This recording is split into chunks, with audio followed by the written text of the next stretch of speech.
which means we have people in the front to speak and present the excellent work they're doing, and you are participating. So I'm not going to be much of a presence, and each of our speakers is going to introduce themselves and talk about their work for about 10 minutes, and then open conversation. So the order of speaking.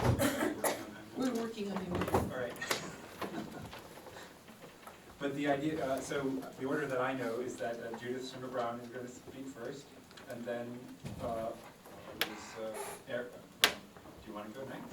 It's not too late to change. We're putting Sangye Khandro in Eric's chair, and then Dominique side, Acharya Lama Tenpa Gyaltsen, and Andreas Doctor.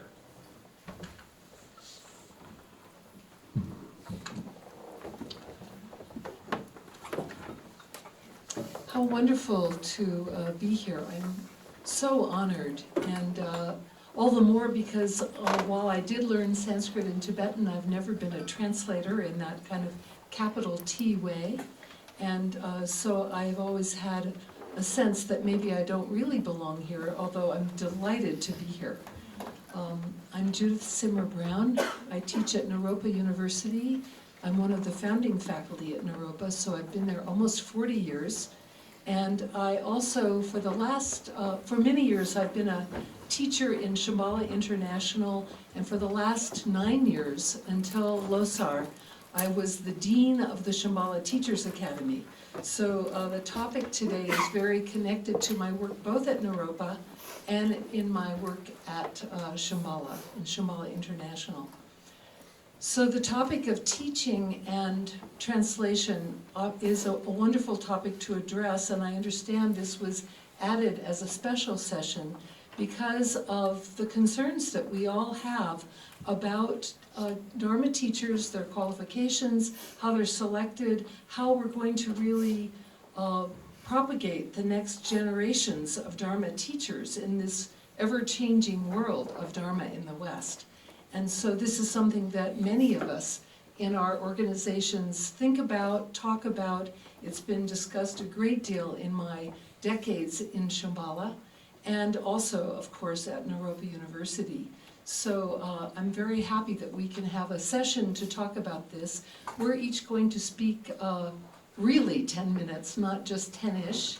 And so we allow time for people to speak. And so what I wanted to say, first of all, I have a couple of questions I wanted to put out there as I go. When we think about Dharma teachers, I think about Dr. Pema yesterday saying, what are the credentials for Dharma teachers in the West? And that's a question that Tibetans have been asking for a long time, and we Westerners have as well. How have Dharma teachers been selected? How is it decided who teaches and who doesn't, and under what auspices? And I think that in my dual role in Shambhala and at Naropa as a student of the Vidyadhara Trungpa Rinpoche, the situation in Shambhala is very specific because of the times that Rinpoche had as a teacher in the 1970s, early 1970s, with a community that just exploded in size. So I'd like to say a little bit about Dharma teachers within Shambhala across 3 phases, actually maybe a 4th phase, about how Dharma teachers worked there, because it became very clear very quickly to Rinpoche that the Sangha was growing so fast and he was the sole Lama. What was he going to do? And so in phase 1, he selected people he was close to, who he had confidence in, to be teachers, and put us in situations teaching without any training. I have to say I was put in a teaching seat way early, had no idea what I was doing, and made every possible mistake. And I think that's true about a lot of the early teachers, of just really sort of thrown into the deep end of the pool. But it was very clear from the beginning that all of us who taught in Shambhala taught under the umbrella of blessings of our teacher. We were not being authorized to go off on our own to create our own thing. It was very much as a kind of extension of his teaching and creating a whole mandala of teachers. Over time, it became clear that there needed to be a lot more teachers than he was just picking, so there developed a teacher training approach. So the second question I'd like to address is, can you train a teacher? And if so, how? And what are the criteria? Shambhala went through a long development of criteria for training teachers based especially on study and practice. And there developed a kind of, you had to be at a particular level in your practice in terms of the practices you had completed, and you also needed to have studied, and you needed to go through a teacher training, which Rinpoche designed with mock talks and lots of critiques, and there was a whole method of teacher training that was rather brutal, but it did produce a whole crop of teachers, and that teacher training structure has been in place in Shambhala for a very long time with strengths and weaknesses. One of the things that we learned is that just because you've practiced a lot or studied a lot doesn't mean that you really are in a good position to teach. And so over the decades, the question about, so what does it take to be a proper Dharma teacher? And this is, of course, still under the banner of Rinpoche's blessings. After Rinpoche passed and his son Sakyong Mipam Rinpoche came in, over time there developed more and more questions about whether the teacher training system that we had in place was really a good one. And so when Sakyong Mipam Rinpoche appointed me the Dean of the Teachers Academy, he asked me to completely renovate the teacher training system in Shambhala to take into account some additional items. First of all, to really look at the motivation of the teachers and to look carefully at conduct, at the ethics of teaching, making sure that teachers were not using the teaching seat for self-gratification, for personal power, that kind of thing. And so there developed a much stronger sense of criteria involved with what is the motivation, and also much greater emphasis on the importance of devotion as a basis for teaching, that one is teaching as an extension of the devotion one has for one's teacher, and also bodhicitta as clear motivation. So in the last 10 years of teacher training, there's been much more emphasis on really looking at motivation. The second change that Sakyong Mipam Rinpoche has brought into Shambhala is a consideration of new pedagogies. That is, it used to be okay in Shambhala just to be able to sit in a chair, have a side table, a glass of water, and a bouquet of flowers. And you had your threefold logics and you just gave the talk. But maybe you had no ability to actually relate to the student. So Rinpoche asked me to bring in a whole view of teaching that wasn't about the teacher, but about the student. I mean, it did take a long time for it to come to that, but to be thinking more about what the students need, rather than that you have your threefold logics in place. So one of the books that I introduced to the Teachers Academy was an academic book called Teaching with Your Mouth Shut. And we began to work with dyads and community building activities, contemplations, analytic meditation, a variety of other pedagogies that weren't about the teacher, but about the journey of the student. And we use these pedagogies still today, because very much part of the Shambhala Dharma is the whole understanding of building enlightened society. There's still the very strong emphasis upon study, practice, but now ethics and pedagogies. And then as things go forward, there's also an emphasis upon leadership ability of all kinds. And so there's much more quality leadership training coming in, because our teachers are all leaders as well. And Sakyong Mipam has developed a plan for what he's calling a deep training, which is a kind of resuscitation of what used to be called the Ngedan school in Shambhala, which is a deep study of the sources, Buddhist and Shambhala. So this is the next phase that will be rolled out in the next few years, and I'm very much part of that. So this is sort of giving a sense of of history of how that's developed in Shambhala. In my couple of minutes that remain, I wanted to make some observations because I also teach in the MA and the MDiv programs at Naropa. And as we design the deep teacher training in Shambhala, we're very influenced by looking at MDiv training in the United States. In Masters of Divinity programs, there are a whole series of competency areas that must be mastered before somebody gets an MDiv degree and becomes a chaplain or a minister. And they include topics like scripture, theology, ethics, but it also includes things like pastoral counseling, interreligious studies and interreligious dialogue, homiletics and pedagogies, religious education, which includes curriculum design, ritual, mediation and conflict resolution, and organizational development skills.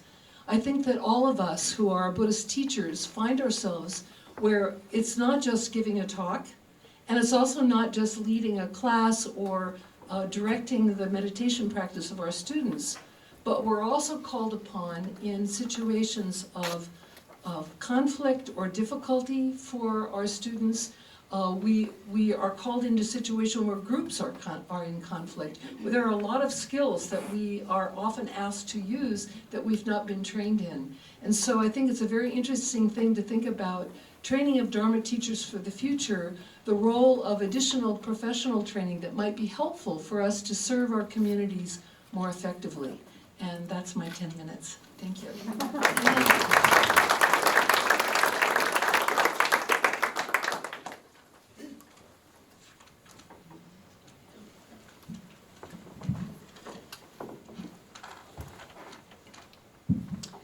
Hello everyone, I'm Sangye Khandro, and I'm primarily a translator, and so my presentation will be a little bit different. We can talk a little bit about teaching Dharma in the West as well, but I'd like to take an opportunity to just mention I've been fortunate in my life, as I feel fortunate right now, just to be here among all of you, and to let you know how much I respect all of you and honor you for your positive virtue from past lifetimes, to find yourself connecting with the Holy Dharma on this level of commitment. And I certainly feel that way about myself. As a young woman, I met the Dharma. I actually dropped out of university after my sophomore year at the University of Oregon. And I was fortunate to be able to go to India and enter the first course that was taught at the Tibetan Library of Works and Archives. And at that time, we were just astounded because there we had this wonderful Geshe Ngawang Darge, and we had two excellent translators, Kamlum Rinpoche and Sherpa Rinpoche, who had been trained in New Jersey, who actually had very good English for that period of time. It was really a remarkable opportunity. And Karma Lekshe Somo was there as Patricia, and so many people who have gone on to become very important teachers and inspiring examples of the Dharma worldwide. So it was a very poignant time and a special time. But my Western academic life ended, and my life in training with Vajrayana masters began at that time. So that's, the fortune of my situation. Actually, Geshe Targe, most of his students, he asked to become ordained.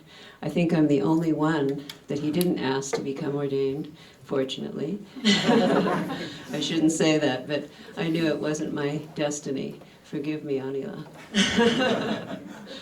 And also, he sent most of his students to study logic. And I also wasn't really very interested in that at all. I wanted to study Vajrayana. So he sent me to receive empowerment from Yongzin Ling Rinpoche in Bodh Gaya, and that launched my path. And so I began studying in the Gelu tradition for many years, and later I met His Holiness Duja Rinpoche when my partner and I had an opportunity to invite His Holiness and his family to stop in Hawaii on their way from Hong Kong to the Bay Area. when they were coming to visit Darsang Tuku Rinpoche back in 1973. So at that time, when I saw His Holiness Gyaltsen Dujum Rinpoche, I knew that this was my root guru, my Sawe Lama, and took refuge. And my life in the Dujum Nyingma tradition began at that time. And I started doing oral translation really only because there was no one else to do it.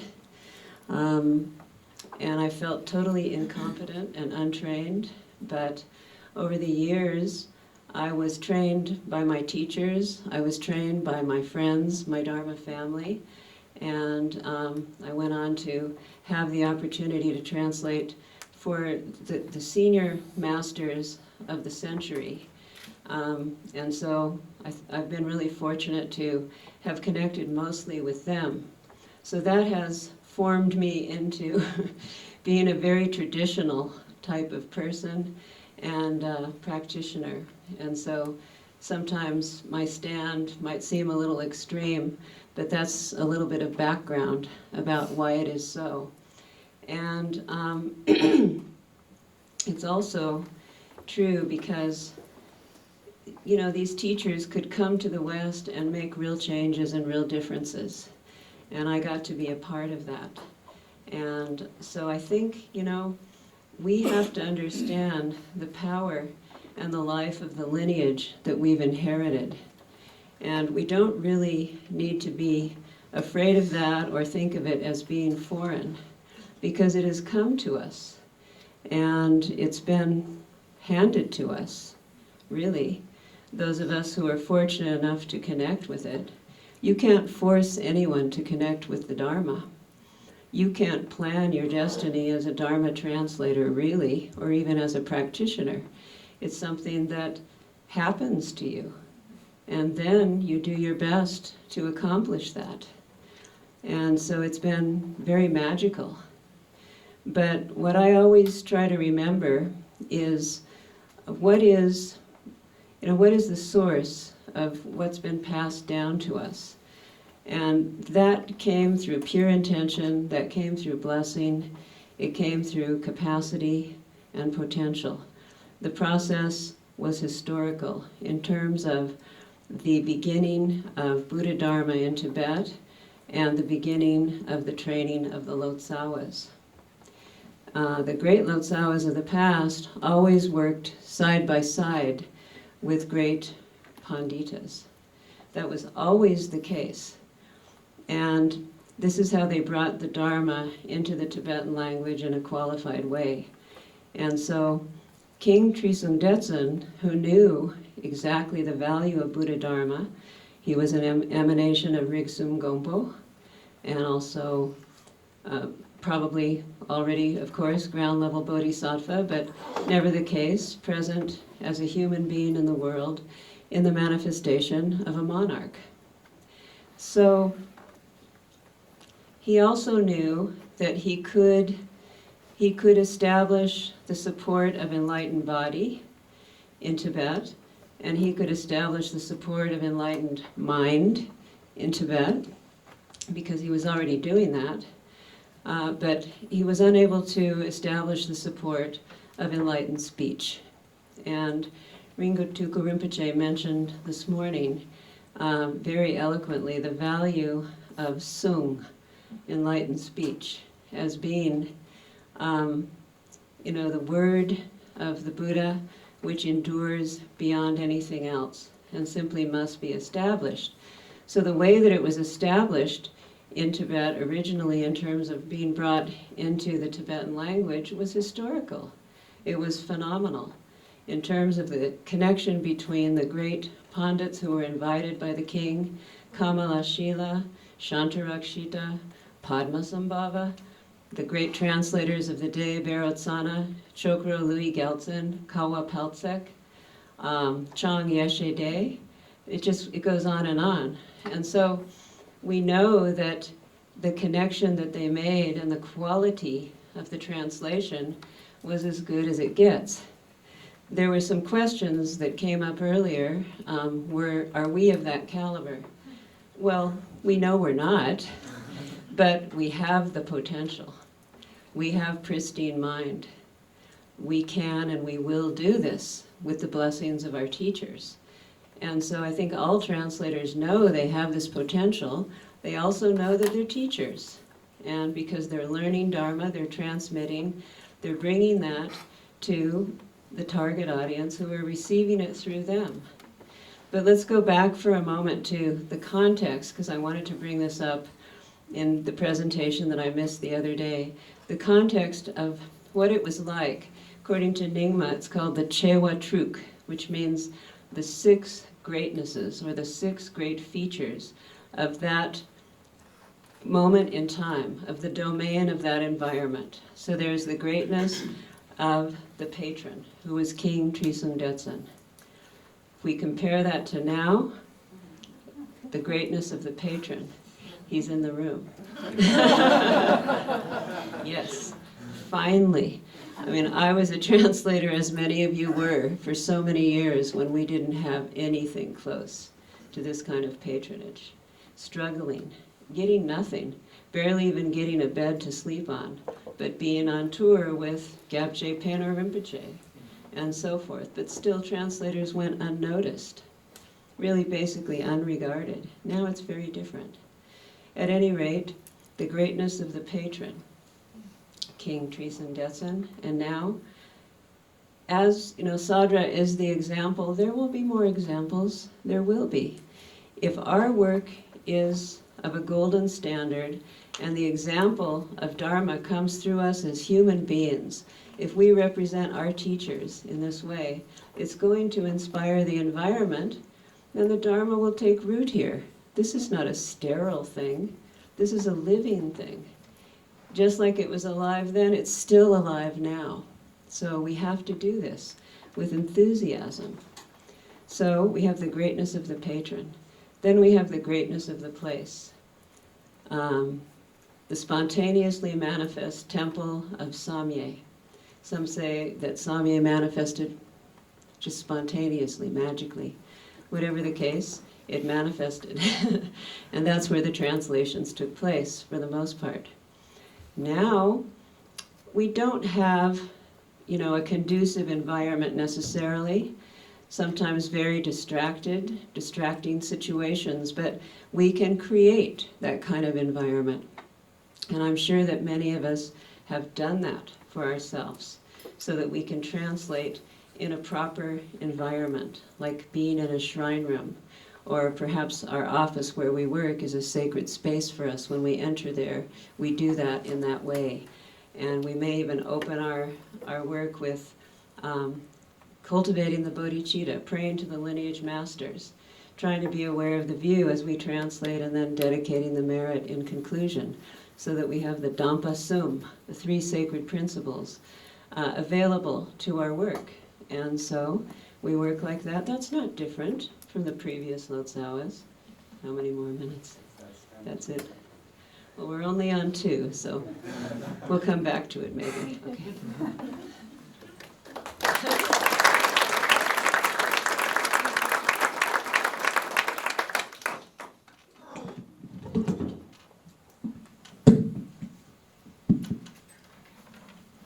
So hello, can you hear me? Yes. It seems a bit high. Is that okay? Perfect. Hello, so my name's Dominique.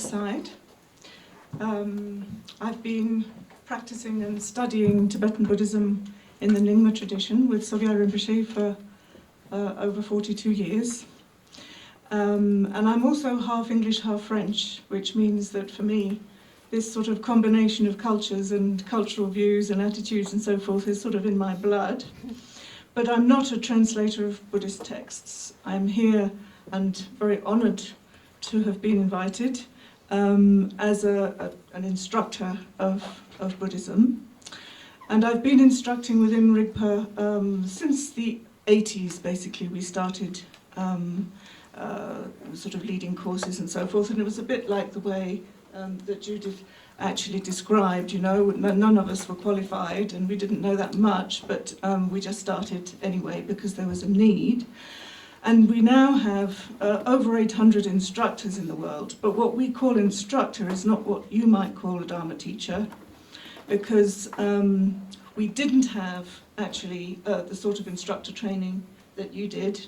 So we didn't have a very comprehensive or sort of serious way of training our instructors to become really Dharma teachers. But what we did, and what Sangye Rinpoche asked us to do, because that was the way to sort of safeguard what we were going to say and how we were going to transmit and communicate to students, was to use video. So we use video teachings a lot, and the essential teachings are actually from the Lamas, and the instructors are supporting that. So it's a very different role, and of course it requires a slightly different standard of knowledge, if you like. Although now, and one of the reasons I'm here now, is because we are definitely changing that, and we're looking to create a much better instructor training program. Now, actually,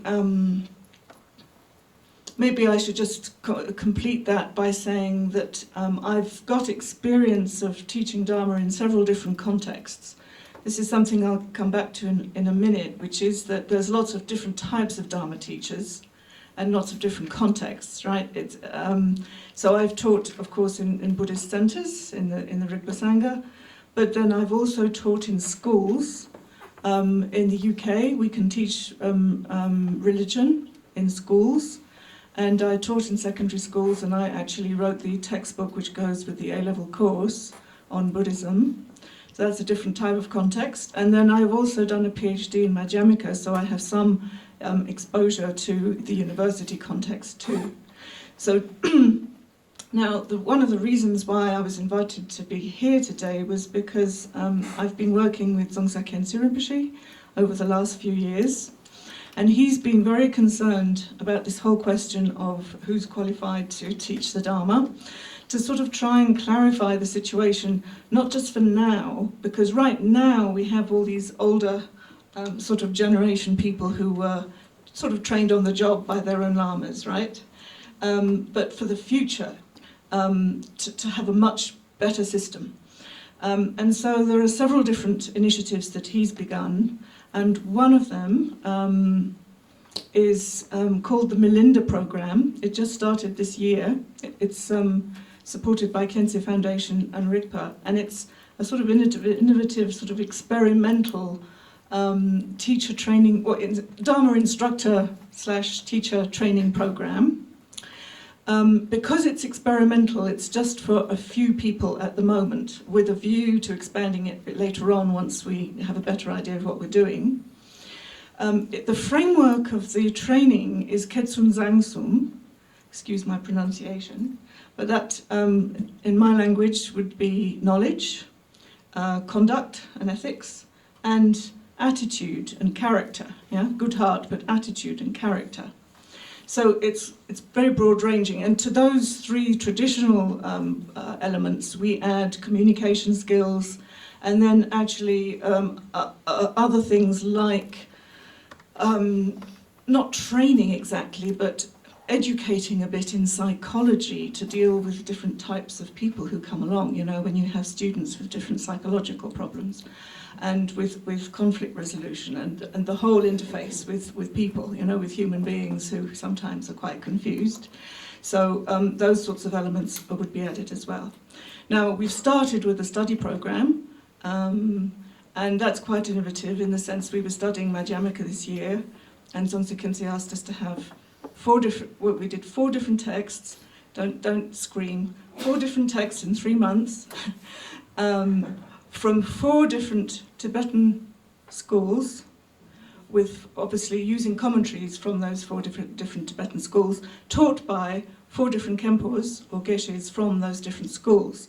So that in itself, just that exposure to the voices, you know, of the other schools is a wonderful education in itself. But obviously that's terribly short, right? It's far too brief to have a really good handle on things.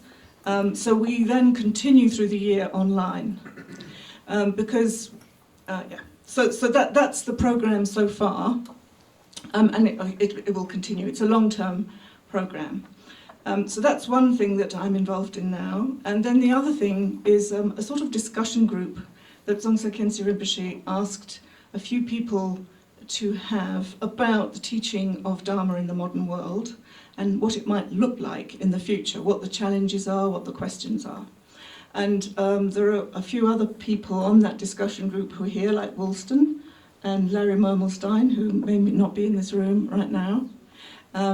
Yes, and John Canty, for example, is also on that discussion group. So it's the sort of oldies, right? He actually asked us, he actually named us to be part of this, to share our experience and our our understanding and our vision of how things could progress. So that's one of the reasons why I'm here.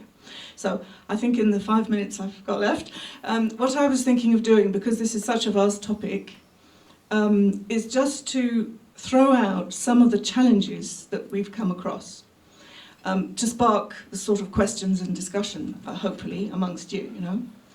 And these are not comprehensive, I'm sure there are others, and they're also not in any particular order. The purpose is simply just to sort of open the debate. So one of the first challenges is that there are many different types of Dharma teachers. So we talk about training Dharma teachers, or the qualifications of Dharma teachers, but actually we need to refine that and talk about identify the different types of Dharma teachers, which sometimes relates to the content of what you can teach, and it's also sometimes relates to the context and the audience that you're teaching, And obviously all of those different types of teacher would need different trainings, and different qualifications, different expertise. So different trainings would need to be developed.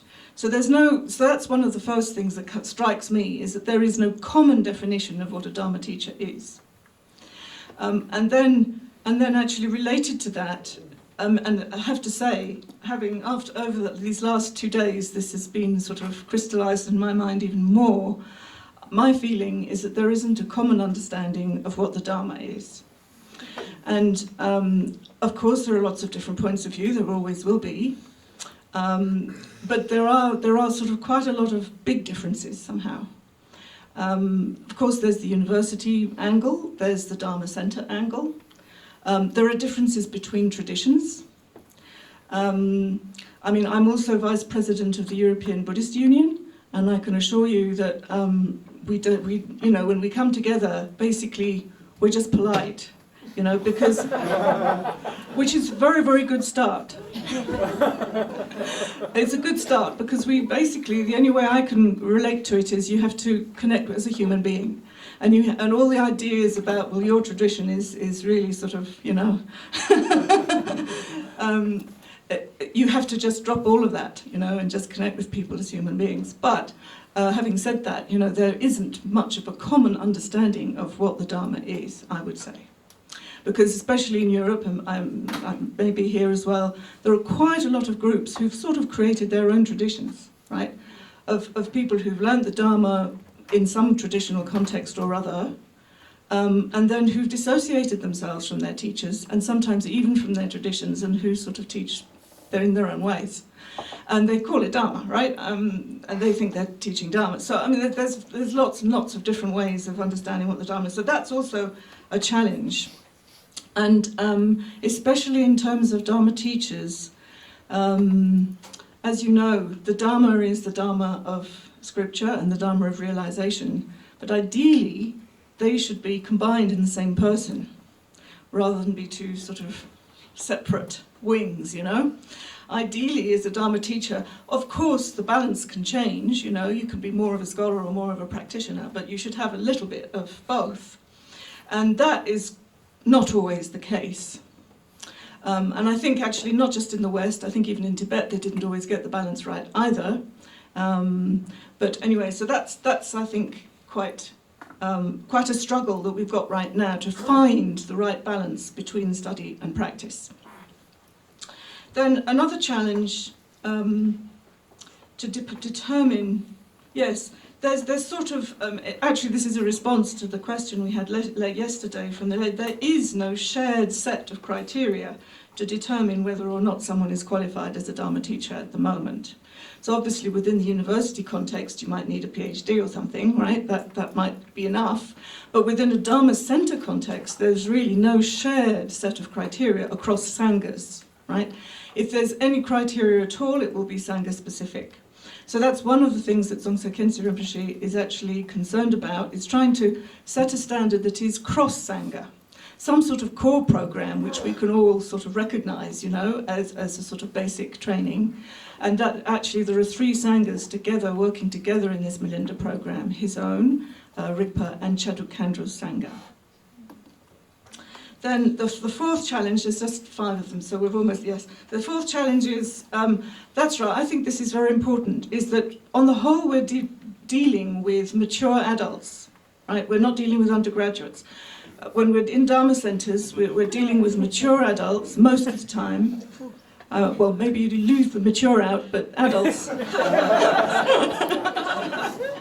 Adults, in other words, they've got partners, they've got jobs, they've got responsibilities, they've got debts, all the rest of it, and they're not that available for full-time training. And that's a huge challenge of being able to design a training, you know, that is actually people can follow, you know, without dropping their life.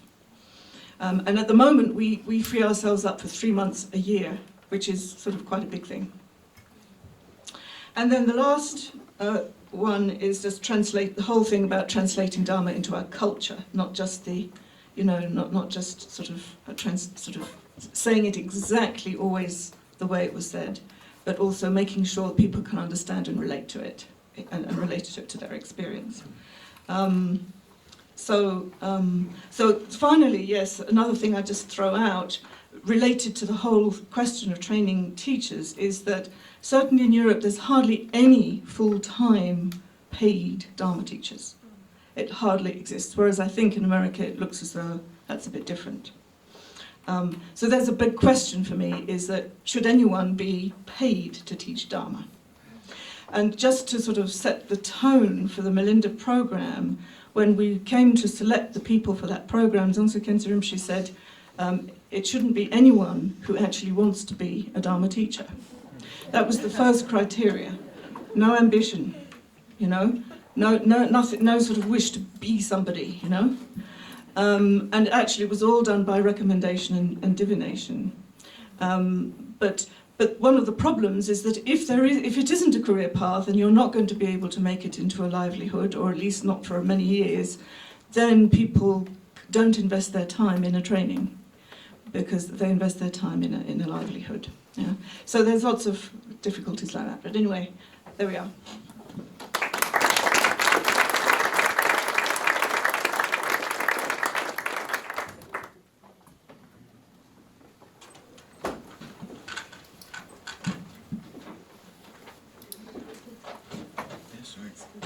Okay.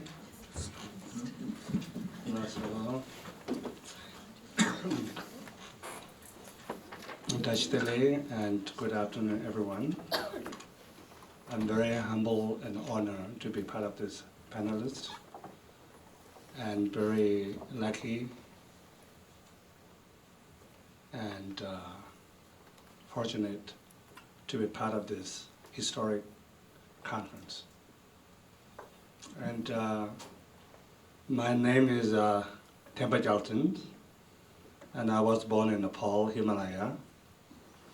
And when I was very young, I went to Rumdik Monastery, which is the seat of the 16th Karmapa. Then after that, I come to West. And I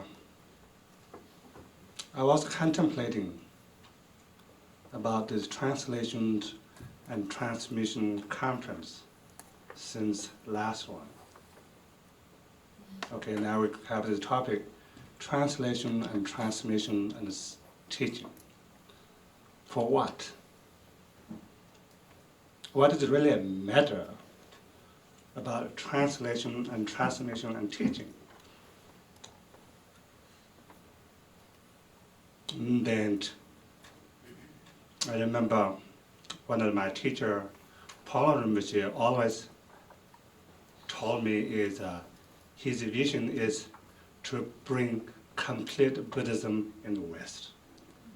or to establish complete Buddhism in the West, if it's possible, or to bring complete Tibetan Buddhism in the West. If that is the case, then translation, transmission, teaching isn't matter. Right? If our goal is not like bringing complete Buddhism in the West, then breathing mindfulness is enough. Why we need to translate? Breathing mindfulness Buddhism is enough. Or reciting Om Mani Padme Hum Buddhism is enough. Then we should really think, visualize, what do you want to see Buddhism in 20 years later? Do you want to still see breathing and mindfulness Buddhism? Or do you want to see still same Om Mani Padme Hum ritual Buddhism? Or you want to go beyond than that, I think. Then if our goal or vision is to bring complete Buddhism in the West, what that really meant, complete Buddhism. Again, as our panelists mentioned, two types of dharma, lungji chu, dokpi chu. That includes everything to bring. At first, I think we all should contemplate how to bring complete lungji chu first. Lungji chu, right? I'm really happy what the Lamas are doing already, and Lama emphasized to listen, they study their dharma, but it's not complete. The Lama's teaching, they have special instruction, special teaching. They watch a video, learn everything. That's good for practice point of view, but it's not enough to bring complete Lungche. Oh, it's my phone. My phone says don't speak about it. So things like Lungche first, right? How? Then first Lungche begin from translation. Right? Without translation, there's no Lungche almost. Really. Translation is so important first. So far now, because of many, many great translators in the West, so many texts is translated. Right? Translated already. So I have a question. How many of you read that book? Do you really appreciate the translation and translators? Do you really use as the value of the Lungche? Or you still enjoying your breathing mindfulness dharma or Mani Padme Hum dharma? We should really contemplate. So Lungche, so many already translate so many because of so many great translators, right? If you go in bookshop or the libraries, right? So many books. Honestly, some English textbooks I haven't read yet. I never heard some books in Tibetan. Still exist in English already, translation. Already, we translate.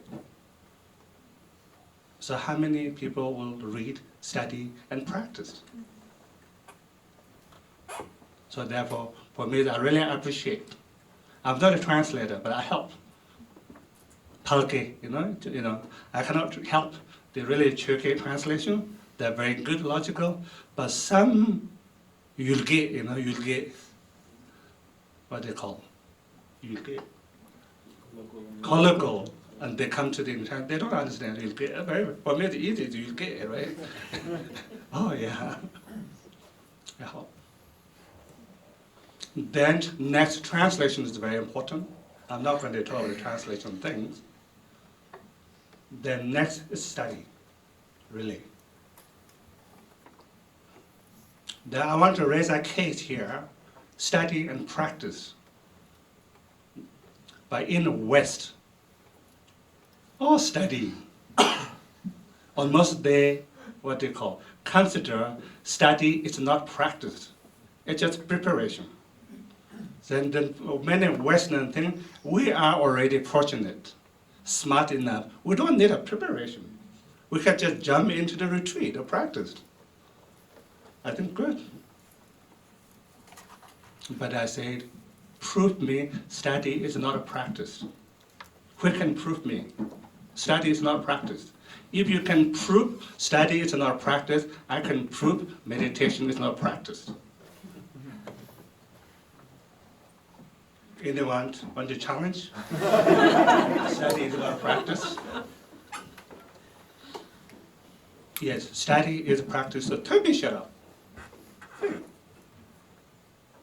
Tebang gomba juba. Thing, right? All there. So therefore, I think, so far we survive in Buddhist community, but we have to produce new generation and to plant the seed, right? So what kind of seed we want to plant? Oh, study is not a dharma, not a practice, only meditation. That's why I want to plant the seed. This is why American people say only dummy people will practice meditation. I heard that Kukpa, Lelo, laziness, Nyomba, crazy, Misungi, Chuji. Right? If study is missing, then Nyomba, either you're Nyomba or Lelo, lazy, or Kukpa. This is why some people want to practice Buddhism, they feel a little bit uncomfortable in public. I practice Buddhism because people consider Buddhist practitioners as one of these three. Right? You are the one of the Kupa, Nyomba, or lazy. This is why you feel uncomfortable. So we have to change that. So therefore, study. Play important role. Of course, study is not only the practice in Buddhism. I'm not saying study is only practice. That begin there, study. Then when it comes to the study, then play the important role of a teacher, teaching. Who can teach good dharma, authentic dharma? Teaching is all important. In order to teach properly, you need a good teacher. Then in order to produce good teacher, right, you need a good teacher training too. Then again, already? I mean, many of your Okay. points we can bring up in conversation. One thing that I want to make another case here, because I raised in the East, very traditional way, and I live in the West. So now we call traditional monastery study, Western academic study. So that's something they see that conflict. Westerner will say, we don't really need traditional monastery education. So we have to adopt into academic. But some Western, some Tibetan will say, no, academic. So we need a middle way, really. You cannot just let it go a traditional study and totally adopt a Western academic. I say it's wrong. I met some people, they want to change. Some Western teacher want to go to the monastery. Your study system is wrong. You have to learn Western academic study. Something, this are called, everybody should take a responsible to create different methodology to teach. Really tough. You cannot change Dharma. Dharma is always Dharma. But now we have to really develop as a methodology. Actually, this is what I'm learning from Europa, from Judith or senior professors. I learned a lot of Western contemplative methodology. Maybe I stop.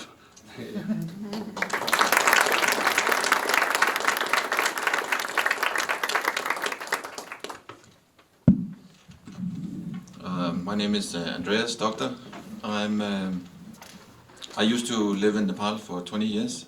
Now I'm in Denmark. I was in Nepal. I was director of studies at the Rangjung Yesh Institute for a little over 10 years. And nowadays I'm director of Dhammachakra Translation Committee.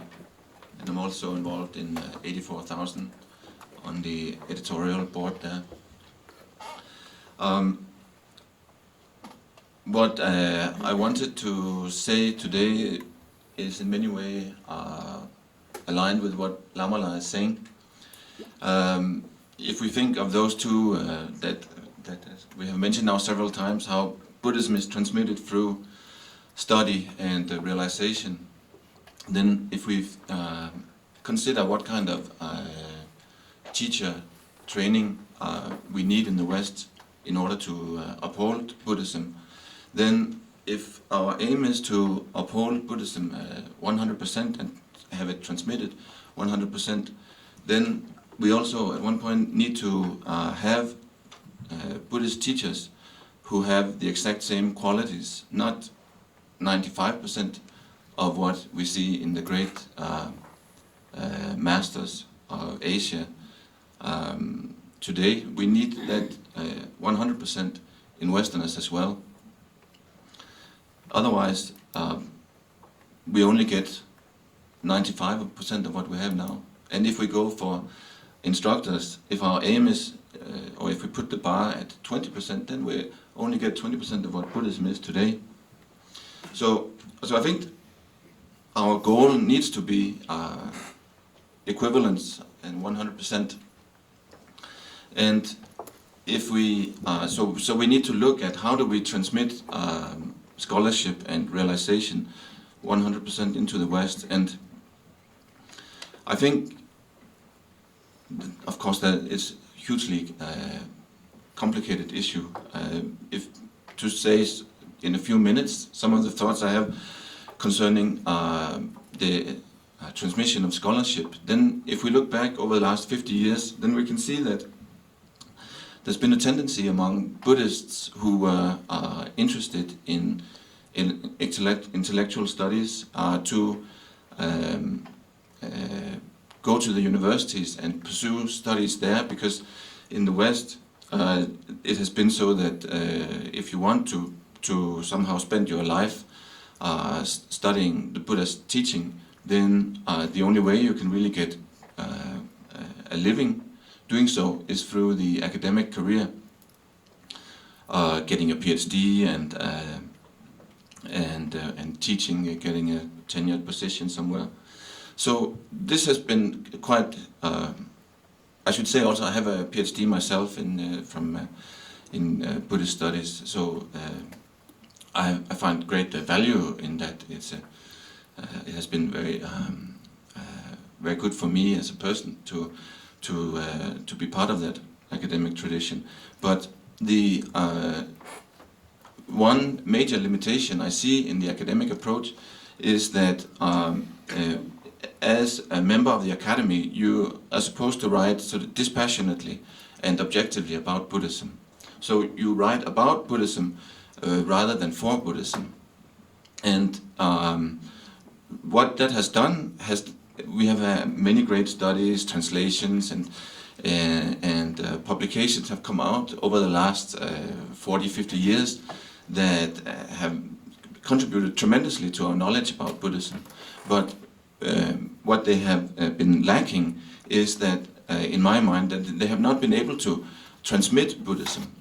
So I think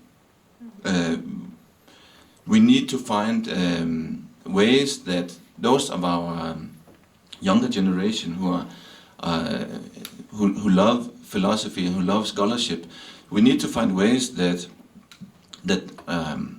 there's some, you can make an educated choice between going the academic route, or you can go you could say the traditional Buddhist route. Because if Buddhist scholarship is to be transmitted in the West, then in my opinion there's no way around studying and assimilating the traditional monastic Tsadra education, 100%. And then not only assimilating it, because we have had people in the West who have gone to the East and done the whole education. But if they then go back to the West and somehow end up in academic positions where they're not free to promote Buddhism and to write about Buddhism and for Buddhism, for Buddhists, the way that scholars traditionally have done, using the traditional format, that and continuing that, then not only will Buddhism, the academic or the intellectual study of Buddhism in the West, be one-sided, it also risks, I think, becoming disrupted. The transmission risks becoming disrupted because I think there's no doubt that there's tremendously valuable to have people writing about Buddhism. It's an antidote to fanaticism and many other ills that you can find in religion. But we also need to find vehicles where young, bright people can come and study the Buddhist tradition 100%, and then go on to pass on that tradition in English, in ways that are, I think, our goal should be 100% the way it has been done in the Himalayan countries up to now. Otherwise, it's a great waste, and as we all know, some of the great scholars are not here, and so it's also a little bit urgent, I feel, this issue. Was that 10 minutes? No, stop. Okay. So this is one thing that I think we need to try and really kind of look at quite carefully. How do we do that? And then not only for the scholarship, the transmission of scholarship, we also need to do the same for the transmission of realization. That is, of course, enormously more complicated, because I think compared to becoming a first-rate scholar, it is much more rare to become highly realized.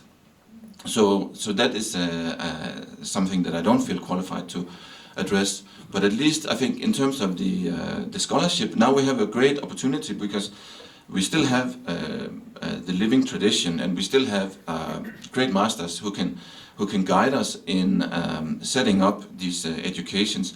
And now we have increasingly also a body of translations that can become the medium through which we can transmit and become ourselves vehicles for the transmission of knowledge. But I think our goal really should be that 100% transmission. Otherwise we're losing out.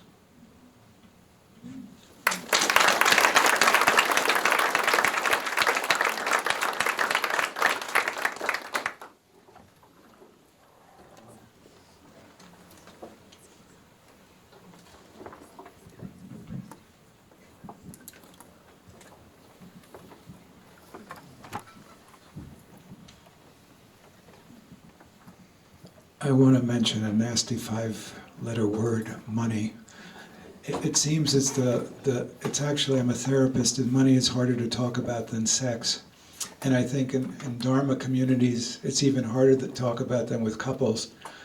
And it seems like Heidi mentioned, she had a revelation about funding. It seems that the linchpin in all of this is the completely different way that we work in the West in terms of money. I was an academic. I didn't get tenure. I wrote a book for Buddhism.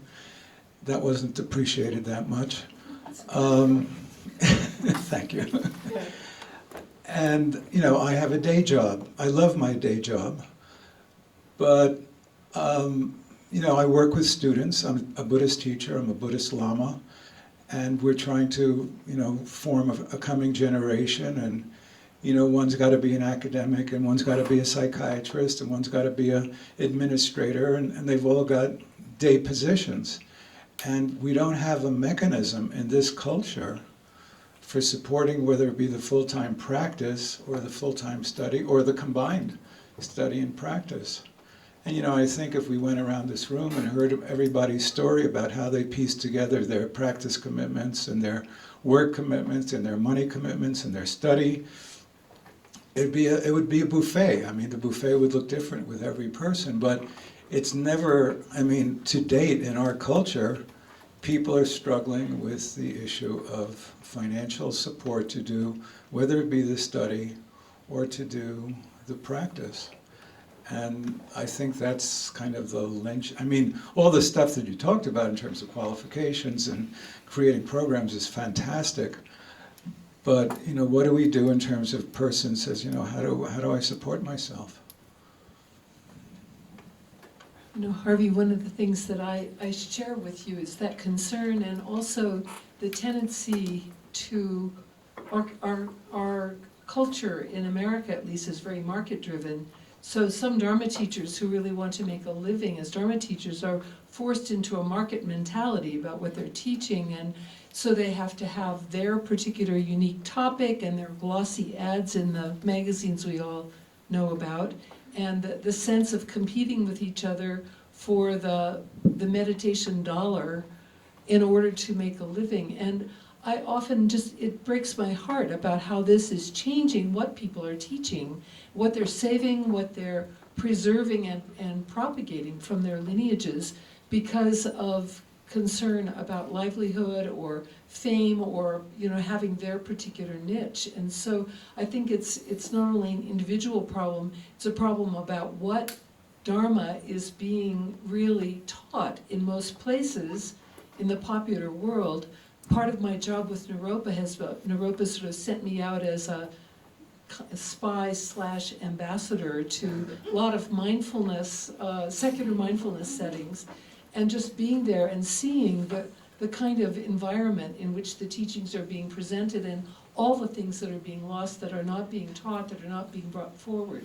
I think it's a serious thing that all of our communities need to be thinking about, of how to create a viable alternative to the market. And a lot of those people in those magazines are our friends. I assume they're yours, they're mine. They are. And it's a real issue. And It's hard for them because they feel bad having to market themselves that way. Yeah. I slightly disagree. Because I don't think it's a question of money. I think money is there. It's a question of priority and policy. Where do you invest Dharma money? Do you invest Dharma money in translation, in having people study and practice? Are you investing in building gigantic Tibetan buildings in the West and having mortgage for 30 years? Then they have to feel making weddings? It's a question of choice. You have a choice. You invest in the Dharma, you invest in the people, you invest in a study, right? What do you do? The money is there. I don't believe the money is not there. Also, if you look at Tibet, where did the majority of great masters, where did they come from? Almost all of them have some background in the monastic traditions.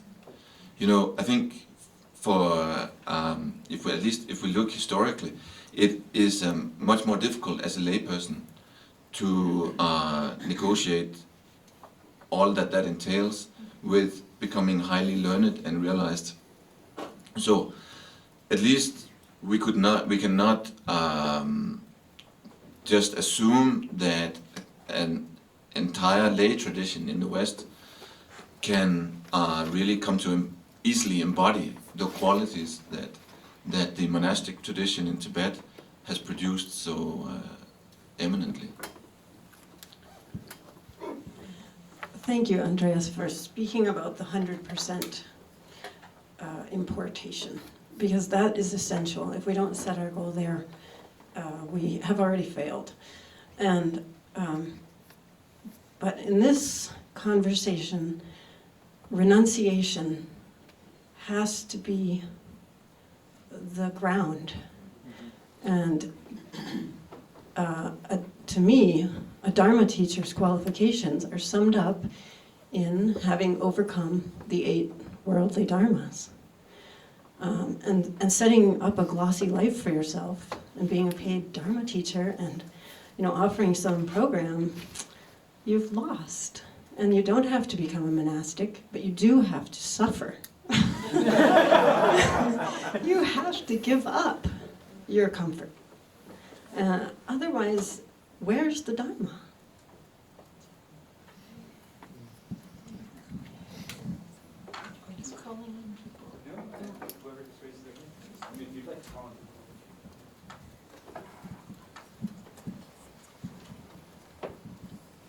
My name is Ken MacLeod. I had a lot of difficulty with this discussion.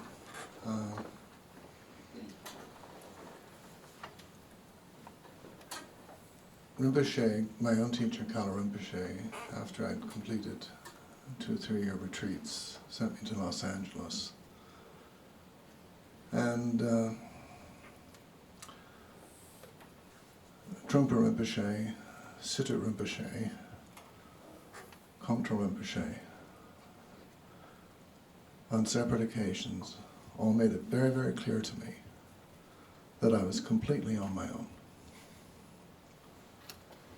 And I ended up feeling like Los Angeles was my personal cave.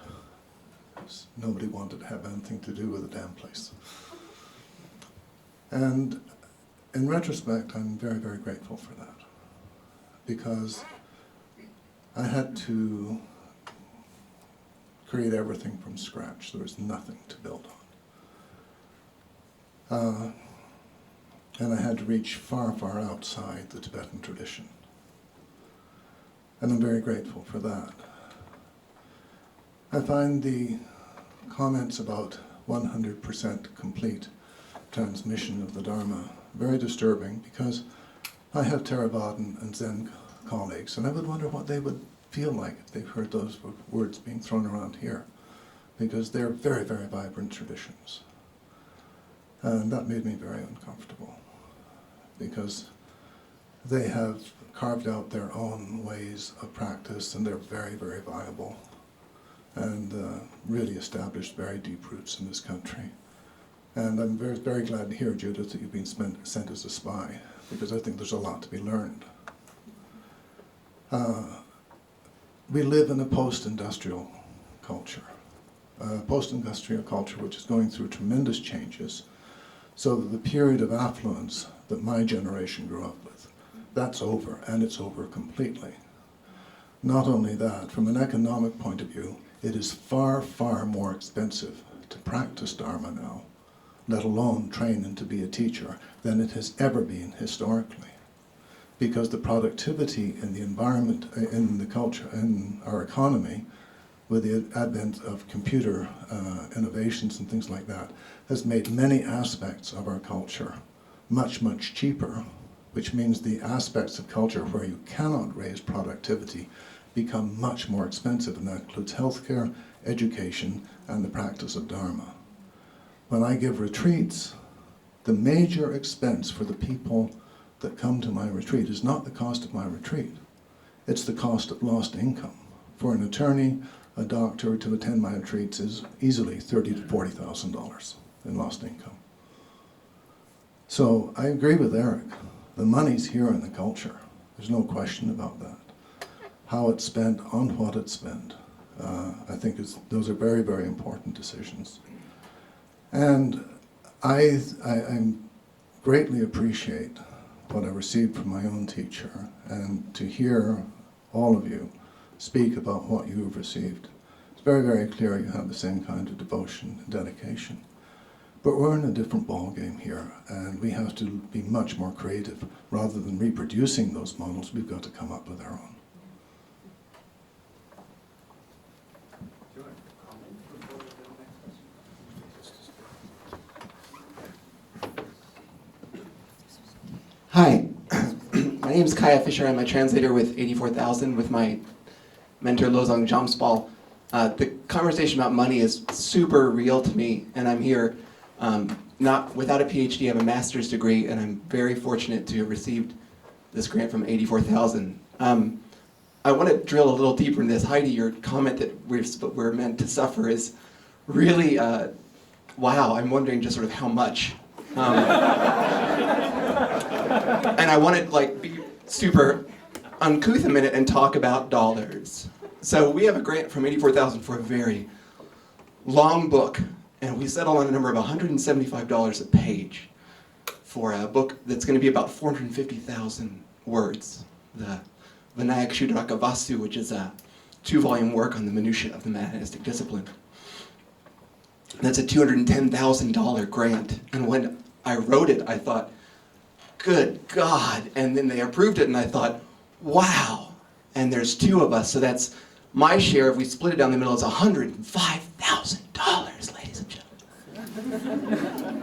Which is more money than I've ever thought about before. And that grant pays out over 3 years, so then that means per year I make about 35. But actually, it turns out in practice, it'll probably take us 5 years, so it means my salary is about $20,000 a year, which is still pretty good cash for being a Tibetan translator. I really have been interested in this work my whole life, to be honest. Like since I remember in the 10th grade, someone says, "What do you want to do?" I said, "Translate." So it's been that long. And so now I've told you how much money I make, and now I want to tell you what my expenses are. So my undergraduate and graduate degree together, just to get the master's, the 2-year master's, put me about $85,000 in debt. The government would like between $600 and $800 a month if I'm making my payments to pay that off in 20 or 30 years. Those payments I'm not making. My health insurance at full price is $500 a month. I haven't had that since August because I can't afford it. So the slip disc or whatever this is in my neck that I've gotten looking at the computer, I won't be treating anytime soon, okay? Now the 84,000 model, generous it is paid out mostly in large clumps at the end of a one-pass translation. So it's mostly fallen on us as a bucket of cash every 18 months. That feels great, but it bumped me into a higher tax bracket, so the government takes about 25%. My rent in New York, when it's subsidized, is $750 a month. Most of the time it's $1,100. I haven't eaten yet in the numbers we're talking about. So I want to, Eric, I hear you say the money's there, and I'm thinking, oh, can I borrow $20? You know, because the realization that at this conference dinner was no longer provided has serious, serious consequences for me, you know. Like, I'm like, oh, okay. Because when I go home, it's, you know, the savings is 0 and the checking is $23, you know. But yeah, we need to hear this. Yes. That's the reality. Yeah, and so this thing of, hey, you got to have the renunciation, you got to do it. I'll do it, and I'll go homeless, and I will, you know, hit my girlfriend up for another $1,000, and I'll hit my mom up for another $1,000, and I'll hit my Lama up for another $1,000, you know? No, I mean, seriously, since August, my Lama has sent me $1,000 cash every month, and that's how I've eaten. And you can't imagine the shame of getting your 84-year-old Lama, you know, like going into his bank account and making that transfer every month is so shameful. You know, that is supposed to go the other way. Anyway, thank you for listening. It's a little bit touchy for me.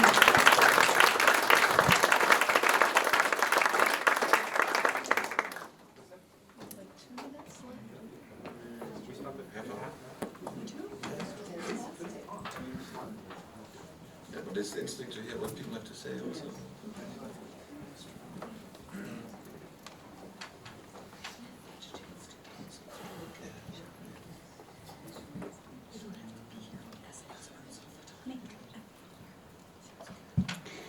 Hello. I'm Khandro. I'm a Buddhist teacher. I'm also an academic. And I want to raise another important issue. I'm so glad to hear what you've said. It really needed to be said. And also another important issue I would like to bring before your minds as we think about Buddhism in the West is how we talk about religious diversity. And we may not be conscious that there is sort of a way that we are continuing a kind of rhetoric of exclusion when we talk about Buddhism. But it's definitely there, and it's something I think that we have a potential to really contribute to in the future. So Tibetan history, as we know, reflects tremendous diversity. I mean, just in the way that the Tibetan landscape is, as my professor, David Germano, describes, you know, that's these steep mountains make these valleys that are separated by days of travel. And so just the difference in dialects and the difference in local deities and difference in lineages and difference in practices, it's there in the landscape. And it's also there in the history we see in terms of philosophical views. You know, we can't even agree, like, what is emptiness? How should we talk about it? Is it, you know, emptiness intrinsic, extrinsic? Emptiness is presence. And some of the greatest teachers who were the predecessors that we are all drawing upon vigorously debated on these issues. And I think it's important that as we think about, like, oh, you know, what is Buddhism going to be in the future, that we also are conscious to use a language of inclusion. So, like, renunciation, it's so important. Yes, we all need it. And as we're having these discussions about lay people being able to practice and can they do serious practice, I'm thinking of my own tradition of Ngāpas in Repkong, and they are farmers, they're working, they have children, they're married. And some of the greatest teachers in Tibetan history have been Ngāpas, householders. And, you know, even Dujam Rinpoche, Yutik Yuntin Gompo, who was the founder of Tibetan medicine. I mean, these teachers brought forth this extraordinary history that we're all relying upon, and they had many different forms, many different traditions, many different perspectives. And so I hope that as we're doing our work in the future that we can remember that this diversity is there. And I definitely think it's true that some people in academia cannot really be speaking for Buddhism. And some people can. When I do my work in academia to bring forth history about women in 17th century narrative literature, you know, that's work for Buddhism. And it's also work for my practice, as well as work for academic history. And so I think that there's more than one right way to be Buddhist. And, you know, I love what you said, that you're just all civil to each other as human beings. Well, I think that that really gets to the heart of Buddhism, our open-heartedness and this sense of the intrinsic equality of human beings. And for us to really honor, we're all leaders here. I think for us to really honor the tradition requires us to be really conscious about a language of inclusion and really meticulous about not using a rhetoric of exclusion. And of course, you know, I'm a woman of color, so maybe I've been in contexts where I'm trained to really pick up on that. So I just bring that to you all, and you know, just really invite you with me to create a future of Dharma where we're not unwittingly perpetuating sectarianism and elitism of so many different forms, but that we have really this tremendous diversity in Buddhism, and actually it's a model, and in a world with religious fundamentalism and haters everywhere we look, to be able to talk about our own traditions in a way that respects diversity, I think is quite important. So thank you for hearing that. I wanted to respond to that a bit. I marvel at this time in my life that in the early years of Naropa, that Trungpa Rinpoche really understood that interreligious dialogue was key to Naropa's place in the world.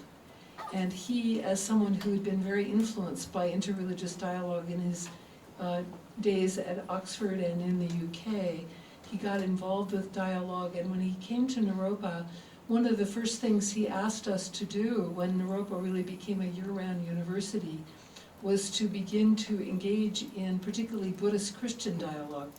And we began to do annual conferences on Buddhist and Christian meditation and prayer and all of that. And it was a remarkable thing, really, when I look back on it, that he was so committed to this, because it was not, in those days, dialogue was mostly about just a thinly veiled attempt to convert the other person.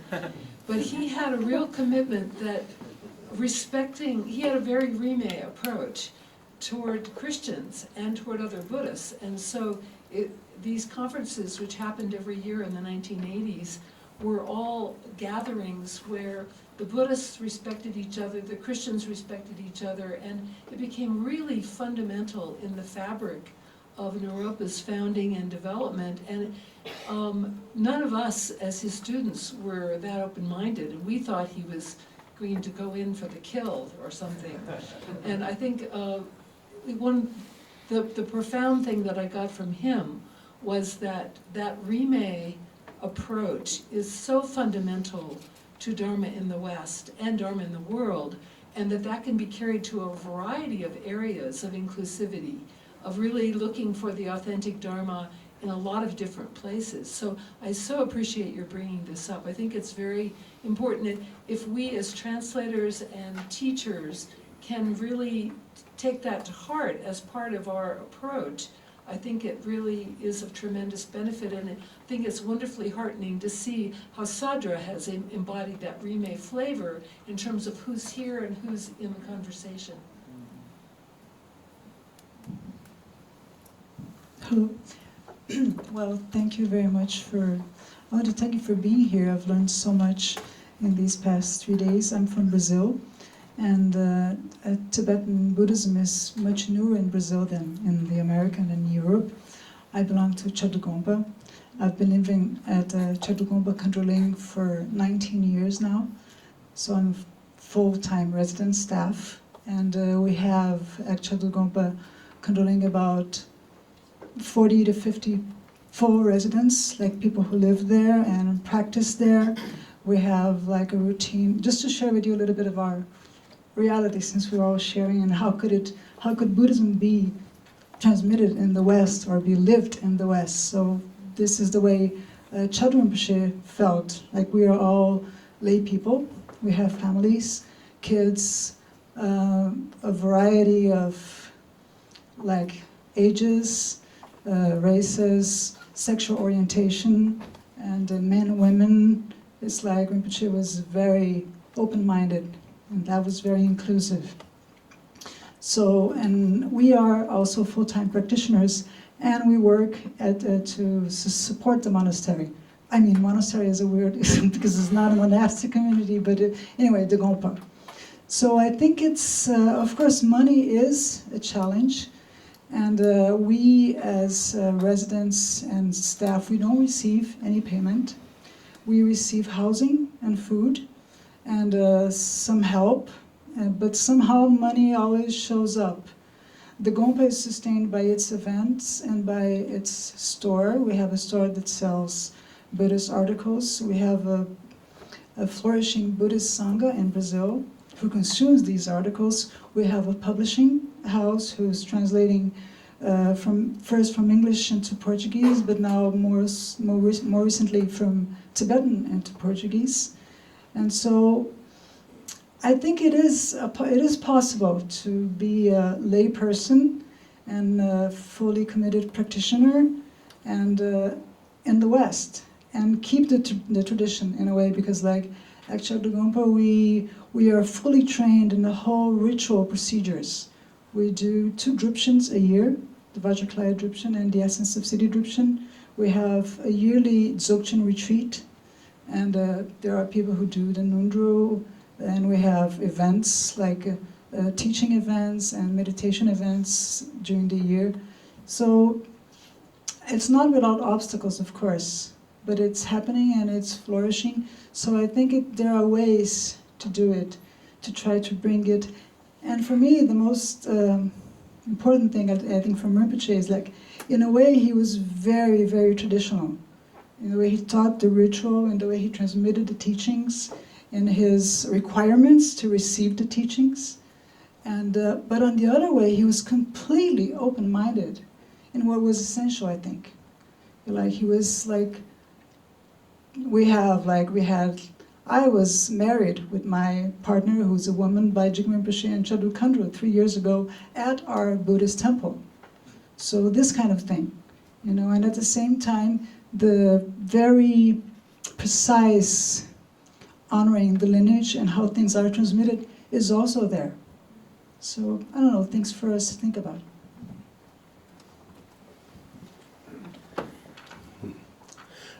I'm Jack Petranker. I'm a student of Tartong Rinpoche, and some of what you were just saying I think would apply to the community that we have, and mostly in California, but actually I'm going down to Brazil tomorrow to do some teaching there. But I think that part of what, I want to reflect on the aspect that you mentioned, that there's this very traditional side, and there's also what Ken MacLeod was talking about, I think, a very creative side, where we're really going to have to find some new ways. And in that sense, I think it's a little premature to say that we have to transmit 100% of the tradition. I think we're very much in a provisional stage here. There's this story about Mar Rapanyo who left central Tibet during the persecution in the early years, and they went first to the north, and for 12 years they tried to establish the Dharma, and they couldn't do it. And they went to the east, and they were able to do something there. And so I've always thought, you know, we don't know yet whether we're the north or the east. It's still an experiment, and we've got to find many ways to experiment. And if we can be creative in that way, then maybe the money issue will also begin to emerge. Our community does not have a good answer to the money issue, but we're still here. Rinpoche often says, well, at least we're still here. Because he's been here for 45 years or a little more. I guess that's it. If I can just make a quick comment on that. My point was not so much that that Buddhism in 100 years in the West needs to look exactly the way it does in Kathmandu today. My point was that if you want to, somehow we have to say that there's scholarship and realization that has been the ways that Buddhism has been transmitted up to now. If we want to have that transmission continue in the West, then somebody needs to first internalize and come to embody those two features. And then, however that then manifests out of that person can be enormously creative. But unless he or she has first become an embodiment of those qualities, then somehow that's less likely that the entire transmission will continue in them. If you look at Tibetans, they were highly creative with what they did with Buddhism, but it's my belief that they were able to kind of adopt Buddhism from India, and then with the tools that they got from the Indians, by really becoming well versed in those traditions and also attaining realization with regard to them, then that scholarship and that realization found a variety of forms. So it's not that I somehow think that Buddhism needs to become static, because Buddhism has always been evolving. But if we take the tradition seriously, then we also need to acknowledge that they say that Buddhists traditionally say that scholarship and realization are the two vehicles that by which Buddhism is transmitted. But those people are here at this conference. What people? The people who are embodying scholarship and realization. Those are the people at this conference. But that's perfect. I think there might be more people who are not at this conference. So I agree with you completely, Jan, but I wanted to point out that they're here. I want to, my name is Jan Willis. My teacher was for 15 years before he passed away, Lama Tsupten. I've been very fortunate to teach Buddhism within academia for more than 40 years now. So I want to make 2 points, and they're related to the money's there, which for me is an outrageous statement. I'm glad that you can say it. I'm glad it's there for you. It's not for everybody. But 2 points about that. I think the gap is widening between rich and poor, and it's obvious. And these are scary times for lots of people. Because Buddhism is itself, and the Buddhist teachings are so valuable to me, I would like those teachings to become more accessible to more people. I would like it to be reflective of, say, our culture and society in the US, and I don't see many people of color here. That would be a good start. Sometimes people have asked me, people have said to me, oh, I didn't think there were any black Buddhists. People say those kinds of things. And that's really too bad. But the part that I feel so fortunate about being an academic, you know, is just, I had the cushiest job. You know, I got paid for thinking about Buddhism and for reading Buddhist texts. But I've seen, one of the courses I teach, Buddhism in America, I've seen firsthand the differences between Dharma teachers at Buddhist centers and people who've taught Buddhism in academia.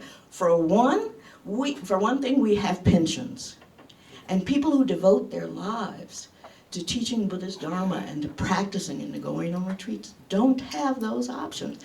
People who are enrobed and who come to Dharma centers, they're not taken care of in ways that the rest of folk and culture and our culture have come to expect.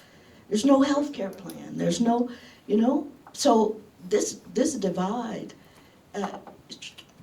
I wish it weren't a fact within Buddhist circles, but it certainly is, and we need to be creative about that. Thank you.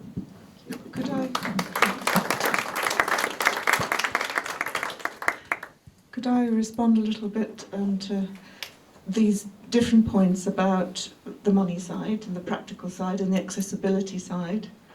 What I would say from the experience we have in Rinpa is that there are ways for people to practice a lot, study a lot, devote their lives to Dharma.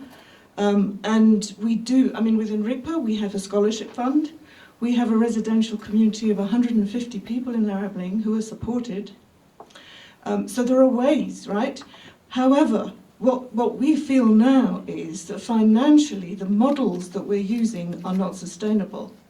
So those people are supported by events, you know, and by the work they do, by selling tapes and teachings and whatever it is, you know, those sorts of things. There's no benefactors behind. It's just simply what we do that brings in the income.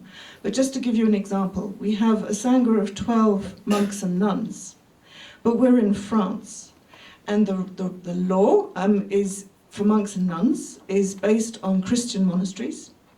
And they have to, I mean, by law, we have to contribute social health insurance for them, right? Which is extremely expensive. So actually, every single monk and nun, even though they're just given a roof and food and so forth, they live very simply.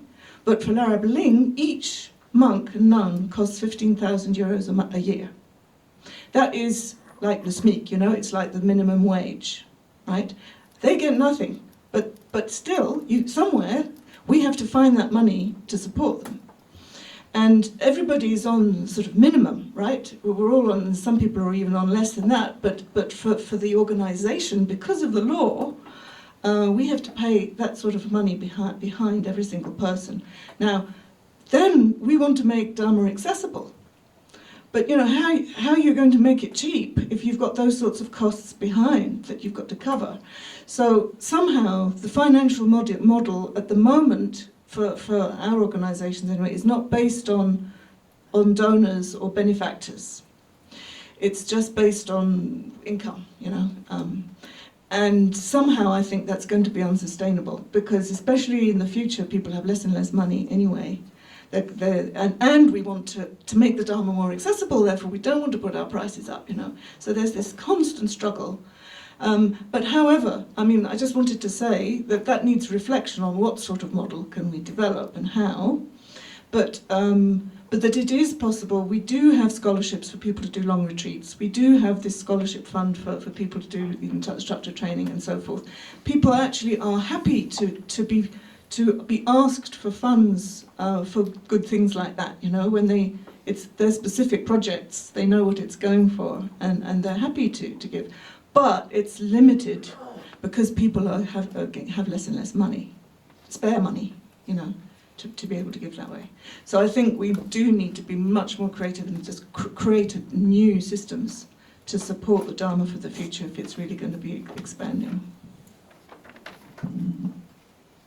I want to respond to you. Actually,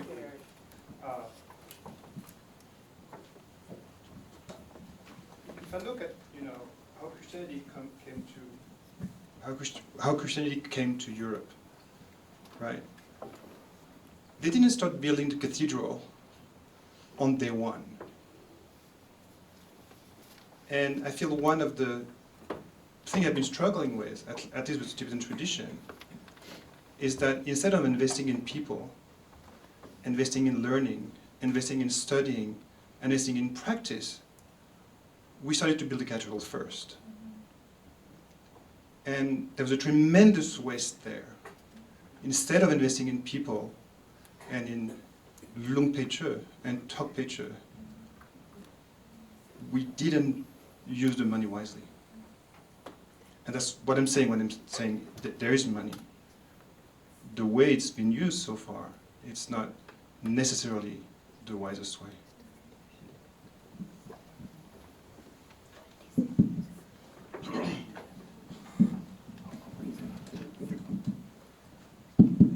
Can I say something which is actually really sad? In the monastery in Nepal and Himalaya, India, they're always thinking in the West, there is money. Actually, all the monks, the Rinpoche, the Khenpos, the Geshe, they like to come to America and the West. They think they can make a little money by teaching and support their monastery. So now everybody's struggling with the money. Oh, that's no hope. I think we should think, yes, as Eric said, that is money. If that's a dharma, right? We think karma. Do you believe in karma? Do you believe in blessing? If you have a good motivation and dedication and belief, the money will be there. But look at in Tibet, in Nepal, right? Oh, in history, no translator struggled with the money. They don't mention in the history. Or the practitioner, right? They never discuss that. I've suffered from this financial problem. But in the West, I feel a little sad when they say everything is about a money issue. I never thought, actually when I came, I never had a bank account, credit card, now I have. I never thought that money would be a problem, my problem. I think we should not think on the money problem. If you believe in karma, if you believe a blessing after ritual, right, be honest, somebody will come and support us. That's my belief. Okay, I thought I will throw something out. Since so many people talked about money, so I want to suggest that you start playing flute. It's cheap and easy to carry. But today, Rinpoche also told me, because before I play flute, I always say, may all be kind to each other. So Rinpoche said, there is a dharma also. So you see, dharma and money, everything is there.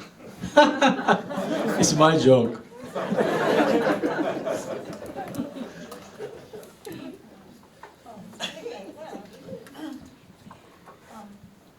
I do believe that the monks in India and Nepal are very well provided for, but there are many nuns who are not. And monks and nuns both are dying for lack of health care. Nutritional standards are very, very low, especially among the nuns. And when they get sick, there's no money for medical care for the nuns. And the educational programs are all struggling. So it looks different when you're a monk and you're living in a monk's monastery and they're working out their business plans over lunch in 5-star hotels, and I've seen it, but it looks very different when you're a nun. So just wanted to throw that out.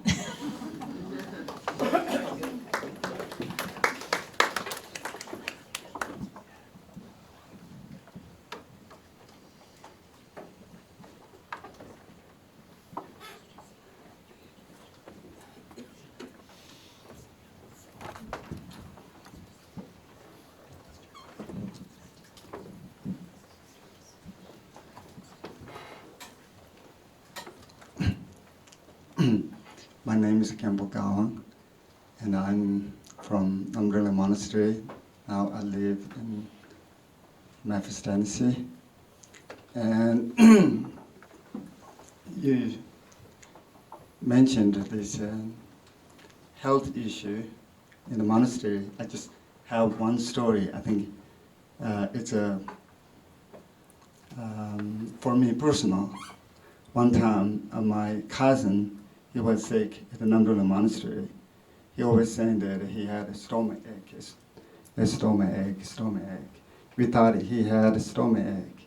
And then he go to the local, the doctor's office, the clinic, and they got some small medicine.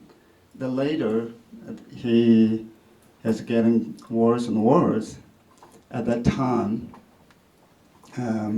one in the evening, and one of his classmates came to me saying that his name is Gyaltsen. He's very, very ill. I think he's dying, that he's not talking. And so I went his room, asked him, how's your stomach? And he didn't say anything. Some sort of he was crying. And then we don't have any other choice at that time. His Holiness Venerable was there, and we took to him. And so then he was there. He always open for everybody if nobody's there. And we took to him. He's saying that, what's happening? And I explained he was sick. We need divination, what we have to do. And then he just said that, he have to go to hospital. And he just took this divination, just immediately saying that, go to the Mysore, it's 3 hours away, and he had to go to the mission hospital. So we said that we don't have money. What do we have to do? Then he just opened the door. Is there a desk? And he gave 10,000 rupees. He said, take this and go to the hospital. Then we went there. He had not stomach ache. He had TB.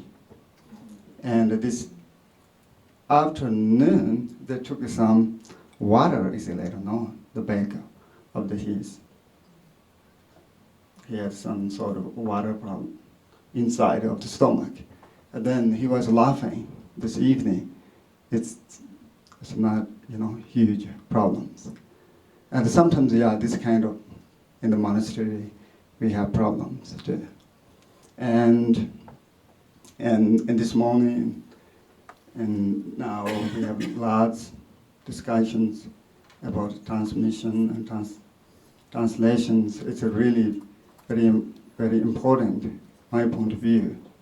And we have to invest as knowledge and a person, and also how we can bring into the Dharma in the West and the modern world. I think it's what we are here right now. First, we have to be good Dharma practitioner, good, scholar, knowledge, Dharma, bring into Dharma of scriptures, translated into English, and also we have to bring into in our life that Dharma come to, realization. If we do that, then we will do better in the future. My thought. Thank you. Can I conclude? Yeah. So I think we have to conclude now. So just to say, thank you very much. It's been really interesting hearing everybody.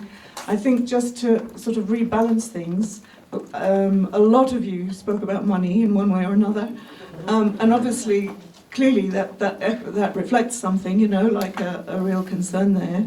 But also just to remember that there are many, many different elements involved in the transmission of Dharma to the West, and money is one of them, but only one. So just to remember that that there are many, many other elements, and thank you very much. Practice, study, we have actually touched on some of them, but we sort of lost them in the discussion somehow. Anyway, so thank you very much, and let's hope that this discussion continues.